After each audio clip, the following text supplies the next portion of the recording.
Halo anak-anak, jumpa lagi dengan Sir di video HLP Kimia kelas 12. Materi yang kita bahas adalah tentang kimia unsur.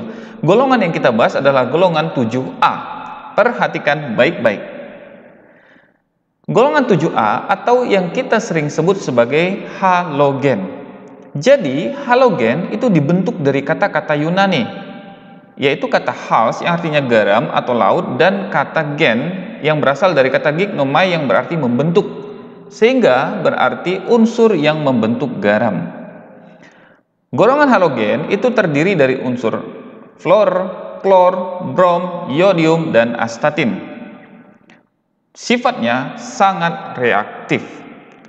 Wujud zat untuk golongan halogen pada suhu kamar adalah F2 itu gas kuning muda, Cl2 gas yang berwarna hijau muda, Br2 cairan yang berwarna coklat, dan I2 kristal yang berwarna ungu gelap. Pembahasan kita memang fokusnya adalah FCl-Br dengan I. Sedangkan untuk astatin karena bersifat radioaktif, kita tidak membahasnya terlalu mendalam. Senyawa-senyawa yang dihasilkan oleh halogen. Yang pertama adalah senyawa antar halogen. Itu bisa jadi sesama unsurnya seperti F2 atau Cl2 atau dengan unsur yang berbeda, IF7, ClF3. Lanjut, senyawa halogen, oksida halogen. Contoh O2, F2, ClO2. Oksi halogen, contohnya ClO-. Kemudian senyawa halida. Itu bisa kita bagi dua, hidrogen halida contohnya HF, HCl, dan garam halida contohnya adalah NaCl. Materi ini kamu bisa lihat di buku paket halaman 97 sampai halaman 113. Kita lanjutkan. Sekarang kita bicara tentang sifatnya. Sifat fisis yang kita bahas pertama. Sifat fisis halogen, perhatikan tabel berikut. Jadi di sini dipaparkan tentang sifat-sifat daripada halogen, mulai dari titik leleh dan seterusnya.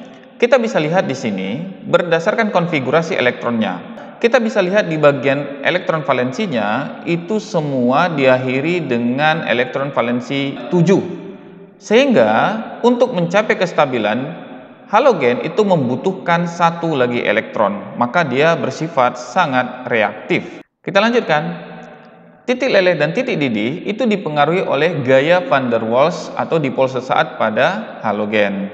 Kemudian energi ionisasi yang tinggi itu menyatakan bahwa halogen itu sulit untuk menjadi ion positif. Jadi cenderung dia untuk menjadi ion negatif. Kita bisa katakan bahwa dalam persenyawaan F itu dengan unsur yang lain dia bersenyawa hanya punya satu bilangan oksidasi, yaitu negatif 1. Ya. Kemudian afinitas elektronnya sangat negatif, itu menunjukkan halogen ini semakin mudah untuk menjadi ion negatif. Oke, kita bisa lihat juga dari nilai keelektronegatifannya. Jadi, semakin mendekati angka 4 keelektronegatifan, maka itu akan semakin reaktif. Kita bahas sifat kimia halogen. Jadi, untuk daya oksidasi, halogen merupakan pengoksidasi yang kuat. Sifat oksidator itu dari atas ke bawah itu semakin lemah, sehingga halogen-halogen dapat mengoksidasi ion halida di bawahnya. Nah, kita bisa lihat juga halogen punya potensial reduksi standar yang positif. Hal ini menunjukkan bahwa semua halogen itu merupakan oksidator dan mempunyai kecenderungan daya oksidasi yang semakin lemah dari fluor ke I. Ya. Kita bisa lihat F2 itu lebih besar daripada Cl2, lebih besar daripada Br2, lebih besar daripada I2. Kita ambil gambarannya seperti ini. Ketika kita pengen mereaksikan antara F2 ditambah dengan HCl, maka itu langsung terjadi reaksi, spontan saja. Cl2 ditambah dengan HBr itu langsung terjadi reaksi, karena kemampuan F itu bisa mendesak unsur di bawahnya dalam satu golongan. Cl itu bisa mendesak Br dan bisa mendesak I. Tapi kalau kita balikkan, Cl2 itu kita reaksikan dengan HF, maka tidak terjadi reaksi spontan. Begitu juga antara I2 ditambah HCl, itu juga tidak terjadi reaksi yang spontan. Oke, kita lanjutkan. Biasanya halogen itu membentuk molekul diatomik. Maksudnya diatomik itu apa? F2, Cl2, Br2, I2. Kita lanjutkan. asam-asam halogen. Jadi, urutan kekuatan asam halida itu adalah HF lebih kecil daripada HCl, lebih kecil daripada HBr, lebih kecil daripada HI. Ingat, kekuatan asam itu diukur dari mana? Kemampuan senyawa melepaskan ion H+. Ya, jadi diukur dari situ. Oke, kelarutan dalam air, fluor, klor, dan brom itu larut dalam air, sedangkan iod itu sukar larut atau susah larut. Iod lebih mudah larut dalam Ki dan pelarut organik. Contoh, alkohol, eter, Cl3, CCl4. Sedikit materi tambahan, karena ini sering keluar sekali di ujian, ada namanya asam oksihalogen. Jadi ada H, ada O, ada X. X itu adalah halogen. Nah, jadi di sini yang menjadi catatan khusus adalah unsur halogen itu bisa menjadi asam oksihalogen kecuali F. Kenapa? Karena F dalam persenyawaannya itu punya bilox negatif 1. Jadi dia tidak punya positif. Sedangkan asam oksihalogen di mana X atau kita katakan sebagai halogen itu punya bilangan oksidasi positif, yaitu positif 1, positif 3, positif 5, atau positif 7. Jadi F tidak bisa. Nah, jadi kita bisa lihat di sini berdasarkan kekuatan asam oksihalogen dan garam-garamnya itu merupakan oksidator kuat. Ini adalah gambarannya, kekuatannya. Kemudian semakin banyak oksigen yang terikat berarti semakin kuat keasamannya. Ini urutan kekuatannya. Oke, kita lanjutkan. Kita bahas satu persatu. Fluorin, nomor atom 9. Itu ditemukan oleh Karskill pada tahun 1771 dan pertama kali diisolasi itu pada tahun 1886 oleh Mason. Lanjut, unsur ini paling elektronegatif dan sangat reaktif. Jadi jangan heran kalau di gas mulia kemarin kita sudah bahas itu bisa bereaksi dengan fluorin.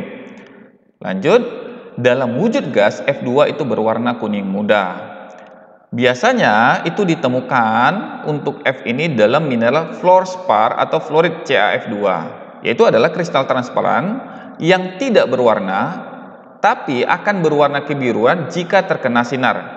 Sifat ini disebut sebagai fluoresen. Cara memperoleh fluorin.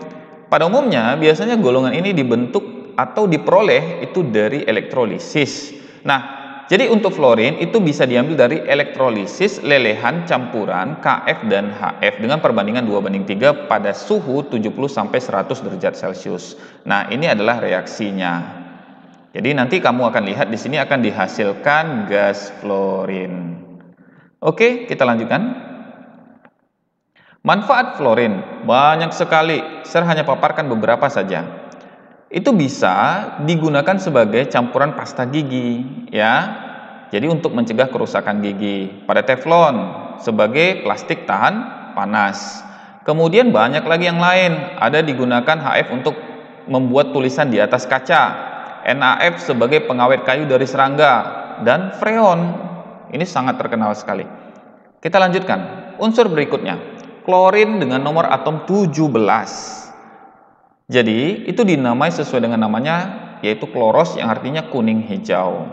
Dalam bentuk gas, hati-hati, klorin ini sangat beracun, ya. Dulu pada Perang Dunia ini sering digunakan sebagai gas beracun yang dimanfaatkan untuk perang. Jadi ini sangat berbahaya. Kemudian itu biasanya ditemukan pada mineral-mineral ion-ion klorida.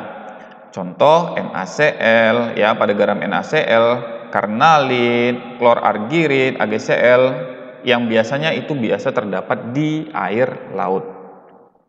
Untuk memperoleh klorin, sebenarnya kalau zaman sekarang sudah banyak sekali caranya, tapi yang paling terkenal itu adalah elektrolisis lelehan NaCl atau kita kenal dengan istilahnya proses Down, dan bisa juga dengan elektrolisis larutan NaCl atau disebut sel diafragma. Manfaatnya ini banyak sekali. Garam, ya, garam dapur, disinfektan, bahan pemutih, HCl yang digunakan untuk menghilangkan karat pada logam. Kemudian ada juga untuk pengisi batu baterai, sebagai kaporit pada air itu juga digunakan klorin. Jadi banyak sekali manfaatnya. Ini saya paparkan beberapa saja. Lanjut, kita bahas tentang bromin dengan nomor atom 35.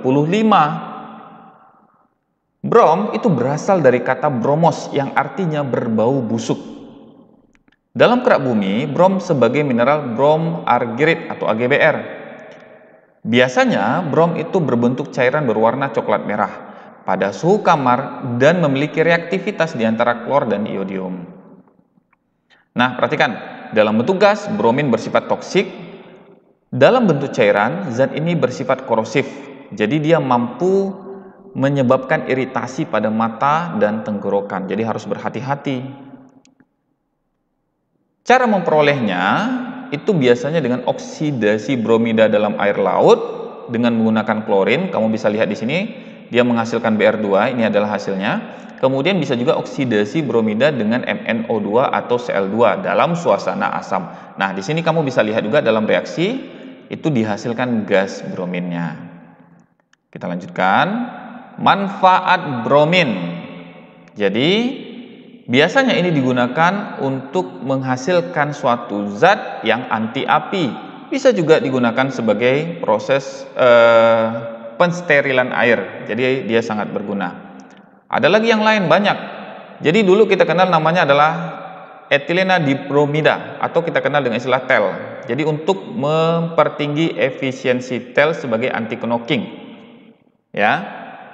Kemudian digunakan juga untuk plat fotografi dan film, zat oksidator dalam sintesis zat organik. Jadi banyak manfaatnya. Kemudian kita bahas tentang iodin, nomor atom 53. Jadi kalau kita bahas tentang iodin, itu berasal dari kata iodes yang artinya ungu. Memiliki 23 isotop dan hanya satu yang stabil yaitu I127. Halogen yang reaktivitasnya paling rendah dan paling bersifat elektropositif. Dia mudah menyublim dan cara memperolehnya itu biasanya adalah mengalirkan natrium bisulfit ke dalam larutan garam cili NaIO3. Jadi kamu bisa lihat di sini akan dihasilkan iodin, ini dia. Oke, kita lanjutkan manfaat iodin. Iodin punya banyak sekali manfaat. Contoh, dulu kita kenal istilah penyakit gondok. Jadi kekurangan garam iodium bisa mengakibatkan penyakit gondok. Jadi kita bisa lihat di sini ada banyak sekali manfaat iodin. Salah satunya adalah sebagai campuran pada garam. Kemudian sebagai antiseptik. Kemudian bisa juga digunakan untuk mengetes amilum pada industri tepung. Nah, kita bahas sedikit tentang astatin. Nomor atomnya jelas adalah 85, berasal dari bahasa Yunani astatos yang berarti tidak stabil. Kemudian itu dikenal ada 20 isotop dari astatin dan isotop astatin 210 atau 210 mempunyai waktu paruh 8,3 jam atau yang terpanjang. Jadi sebelum dia meluruh menjadi unsur yang lain. Merupakan unsur radioaktif pertama yang dibuat sebagai hasil pemboman bismut dengan partikel-partikel alfa itu pada tahun sekitar 1940. Nah, baik, ini yang bisa saya sampaikan tentang halogen. Silakan dibaca buku paket untuk lebih lengkapnya dan nanti akan diberikan soal penugasan di Edmodo. Terima kasih.